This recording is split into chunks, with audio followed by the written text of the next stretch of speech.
তো আজকে আমি বানাবো একটি মেসেজ হোল্ডার। তো তার আগে চলো একটি মজার জিনিস দেখা যাক।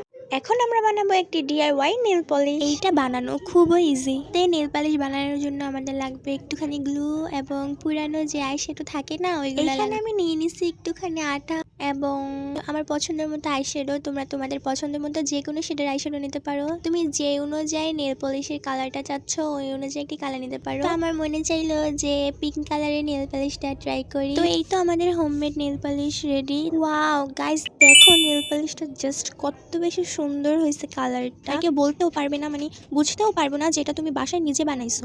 তো আমার ভাই এসে বলতেছে যে আপা আমাকে একটু দিয়া দাও। তো এত মায়াবী ভাবে বলছে, না দিয়া কি আর পারি। ওরে বলতেছিলাম যে হাতটা এরকম সোজা করো, বাট ও এরকম বেঁকা করে রাখতেছিল। তো এখন চলা যাক মেন ক্রাফটে।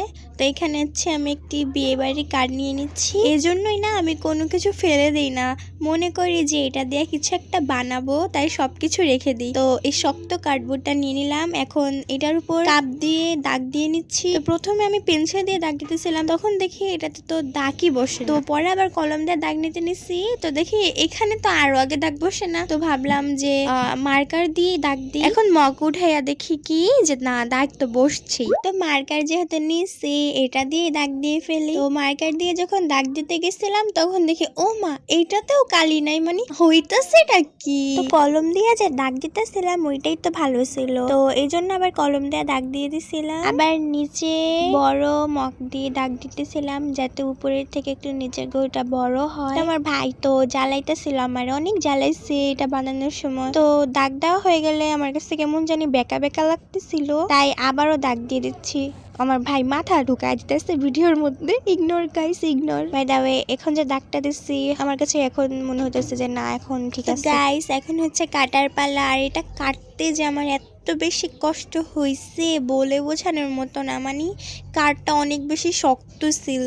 বাই দ্য ওয়ে, অনেক কষ্ট করে কাটছি। এটা কাটার পর গাইস আমার হাত অনেক ব্যথা করতেছিল। এটার বাড়তি অংশ কেটে পরে সুন্দর করে শেপ দিয়ে কাটতেছিলাম। তোমরা গাইস এভাবে কাটবা, তাহলে দেখবা যে সুন্দর হবে। তো এই তো আমার হোল্ডারটা কাট করা ডান। এখন হচ্ছে এটা পেপার দিয়ে সুন্দর করে কভার করব। আর দেখো আমার ভাই কি করতেছে, ও শুধু শুধু দুষ্টামি করে। আমার কালার পেপারের মধ্যে আঁকাইতে লইছিল কলম দিয়ে, আমি ওর সরাই দিচ্ছি। তো এখন হচ্ছে এটা কভার করার জন্য কাগজে ড্র করব, একটু জায়গা বাড়তি রেখে ড্র করব। এখন হচ্ছে হোল্ডারের গায়ে সুন্দর করে গ্লু লাগিয়ে দিলাম সব জায়গায়, যেন একটা জায়গায় বাদ না থাকে। এত কিপটামি করিও না, বুঝছো, সব জায়গায় দিবা। তারপর হচ্ছে ব্রাশের সাহায্যে সুন্দর করে ব্রাশ করে নিলাম। এখন এটা উল্টাইয়া পেপারের উপর রাখলাম, সুন্দর করে চাপ দিয়ে লাগাবা যাতে একটা জায়গা ফাঁকা না রাখে, বুঝছো।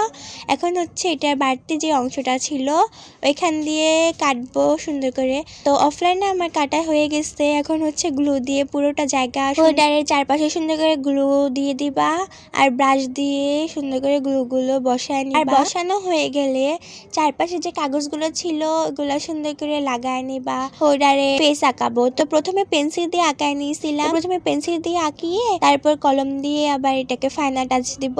তো চোখ, ব্রু আর ঠোঁট আঁকানো হয়ে গেছে। এখন হচ্ছে চোখে আইশ্যাডো দিব যাতে এটা অনেক সুন্দর লাগে। আমার পিঙ্ক কালারটা ভালো লাগছে তাই দিচ্ছি, তোমরা যে কোনো কালার দিতে পারো তোমাদের পছন্দ হিসেবে। তো দুই চোখে আইশ্যাডো, দেখো গাইস আইশ্যাডোটা দেওয়ার পর কত সুন্দর লাগছে, একদম প্রিটি লিটল বেবি।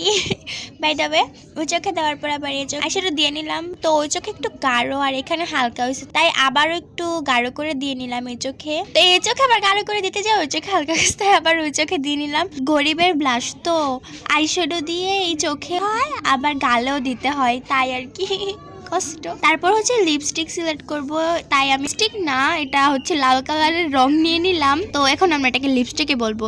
তো ফাইনালি আমাদের লিপস্টিকটাও দেওয়া হয়ে গেল। গাইস দেখো কত সুন্দর লাগছে, একদম বউ বউ, তাই না? তো গলাটা খালি খালি লাগতেছিল, তাই একটি নেকলেস আঁকাই ভাবতেছিলাম। তো মাঝখানে একটি লাভ শেপ দিয়ে দুই পাশে ইয়েলো কালার দিয়ে নিলাম। আর হচ্ছে নিচের অংশটা খালি খালি লাগতেছিল, তাই এখানে সুন্দর করে কলম দিয়ে আঁকায় নিলাম। তারপর হচ্ছে মাঝখান দিয়ে একটু ব্লু কালার ফাইনাল টাচ দিয়ে দিলাম। আমি চুল কিভাবে আঁকাবো বুঝতেছিলাম না, আর আমি যে দুটা বেনি করবো এটার আমার কাছে ওই সুতাটা ছিল না। তো প্রিন্টের থেকে অনেক খোঁজাখুঁজির পরে এই হেয়ার স্টাইলটা পাইলাম। তো এটা আমার ভালো লাগছে। পরে দেখলাম যে না, এটা এখানে হইব না। পরে ভাবলাম যে এটার চুল আমি কিভাবে আঁকাইতে পারি। তারপর মাথা আসলো যে দেখি যাইয়া জিমিনিতে একটা ছবি তুলে পাঠাই, দেখি জিমিনি কিভাবে ওর চুলটা বানায়। তো গাইস তো তোমরা দেখতেই পারছো যে ও কিভাবে ওর চুলটা বানিয়ে দিছিল। তো গাইস, চুলের উপর এত গবেষণা করার পর ফাইনালি আমার চুলটা তোমরা দেখো কিভাবে আমি আঁকাইছি। ভাই এটা দেখে আমারই হাসি পাইতেছে, একদম চাকমা চাকমা আছে না, ওইরকম লাগতেছিল। আমার একটা বোন আছে, পুরো ওর মতো লাগতেছিল। ও দেখলাম আর আমাকে পিটাইবো এটা শুনলে। এটার পকেটটা দেখলে যে আমি কিভাবে বানাইছি। এখন এই পকেটের মধ্যে একটা ডিজাইন দিব। তো অনেক খোঁজাখুঁজি করার পর এই ডিজাইনটা পাইলাম, একটুখানি সহজ লাগলো তাই এটাই সিলেক্ট করলাম। তো প্রথমে পেন্সিল দিয়ে আঁকাইয়া পরে এটার উপর কলম দিয়ে ড্র করে এখন কালার করতেছি। তারপর হচ্ছে পাতাগুলো আঁকায় নিলাম, তারপর এটার মধ্যে ডিটেলস দিয়ে নিচ্ছি এখন।